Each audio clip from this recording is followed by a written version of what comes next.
like you said, Z, we're talking about him. Jeff Merrick, Cam Robinson, I'm sure there's several others, have firmly endorsed Matthew Schaefer as the first overall pick in the 2025 NHL draft. We'll start with, can you see it? Oh, yeah. Okay. So that was an easy oh yeah, so we'll move past that. At this point, how many players do you think are truly in consideration for the first overall pick?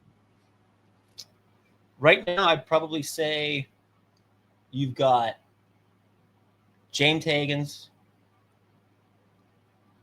Michael Misa, Porter Martone, Roger McQueen, and Matthew Schaefer in discussion. Oh, you got McQueen in that list. Okay. Yeah, maybe he probably, but like a big reason, honestly, is the fact he's a fucking like physical 6'5" good two-way player who's skating. I'm not challenging him. It's more just like, I'm just saying. I haven't heard him in that breath yet, so it was interesting to me. Yeah. No, I the start that he had before. I think he ended up getting hurt at some point, but okay, so you got 5 guys. I want you right now, if you were drafting today, I want the order you would take them in. Like team agnostic, like don't draft for need, just your big board.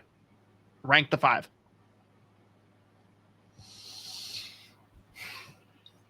I'll probably for now still go with Hagens first. I think I've got to the point where I would put Matthew Schaefer at 2. Actually, yeah, I will put Schaefer at 2. Misa 3, Porter Martone 4, Roger McQueen 5. And like Schaefer is terrifyingly. Misa's popping. He is like soaring, and I did not, especially when you consider the fact that like the big. And you can't even really call it a big knock, but it was like coming into the year, it was like, hey, can Schaefer like put up a little bit more offense than he did last year? Then he had, what's it called? Oh my God. Mono. And it was like, that'll probably affect like, the lungs as he starts his season off here. And at this point, he has 19 points in 15 games. Last year, he had 17 points in 56 OHL games. So, like, he is a dynamic two-way defenseman. He's a 6'2". He's like 190, I think 185, 190 pounds. He is capable of being physical. He is so fun to watch jump up on the rush. And, like, the decision-making, like, his hockey IQ is incredible. He knows exactly when to go, when to stay. And, like, every time we're going to talk about Matthew Schaefer, I'm going to mention the fact that he is just under 1 week shy of being eligible for the 2026 draft. I think he's like the second or third youngest player in this draft. And he is so much farther ahead in terms of like the hockey IQ, how smart he is than like pretty much every other player. And like the progression of the offense this year is just unbelievable. So I wouldn't be shocked if by the end of the year or end of the year, dude. Like, let's say he makes this World Juniors team and like legitimately just it's insane, goes off. I might end up having him firmly at like number 1. And like it's always funny because like anyone that's been a Matthew Schaefer truther for a while, you like watch him for one game, you're like, that looks like Miro Heiskanen. And then I saw the other day Cam Robinson was like, that is Miro Heiskanen. I was like, holy shit. And then my other buddy Derek was like, he is just younger, actually, like a baby version of Miro Heiskanen. I was like, holy shit. I love hearing that. I love hearing that. I love Miro Heiskanen. Unbelievable. And I mean, Bob McKenzie's most recent big board, he had him at 2. So there you go.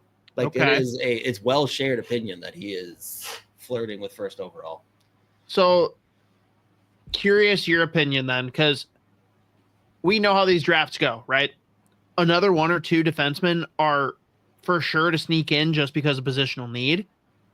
On your big board, if you had to make one today, I don't need you to round out the rest of it, but would you have another defenseman in your top 10 as it currently sits? I gotta think no. Because you had 2 other guys that were in that discussion in our way too early rankings. I feel like both of them, like they're both still first round picks. I don't know if they're top 10. No. Yeah, no, I would. There's the only 2 or 3 that would like potentially flirt with the top 10 would be Jackson Blake. Oh my God, Jackson Smith, Logan Hensler, and maybe like Radim Murtka, maybe. And that Jackson one feels like Smith. okay. Okay.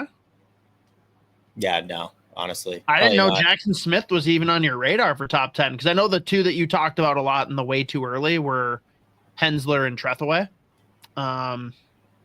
But yeah, I mean, Hensler, it's just tough when your team is that dog shit. Yeah. And I wish that I felt bad for him, but I don't. You sign up legally. for a scumbag organization, you deserve it. Legally, you can't. I'm surprised he even gets ice time. He's way too young. Mm-hmm. Mm-hmm. He's got a really good fake ID. Yeah, exactly. Huh. Okay. Interesting. Then I got to ask you, because it was 2 guys that you talked about quite a bit in the way too early. Anton Frundell. Is he somewhere between 6 and 10? Is he in the teens? Like, where is he for you today? He's probably 9 through 12. Okay. Fair. And what about Ivan Ryabkin? Somewhere around 15 to 20. Okay. So he's fallen off quite a bit.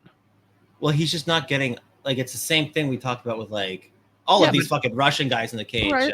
We know and it. I don't know. I know, but, like, there have been more games where you're just, like, looking for something. Okay. Even fair. when he has gotten played to the MHL. And then, like, again, he's a guy that, like, when he does decide to go off, it's like, oh, fuck. Every time he touches the puck, he's going Sports Center top 10 mode. Sure. But it's just been, I mean, he's barely played any hockey this season. It's crazy. I think he scored his first goal, like, 3 days ago. That's tough. Okay. That's very tough and fair.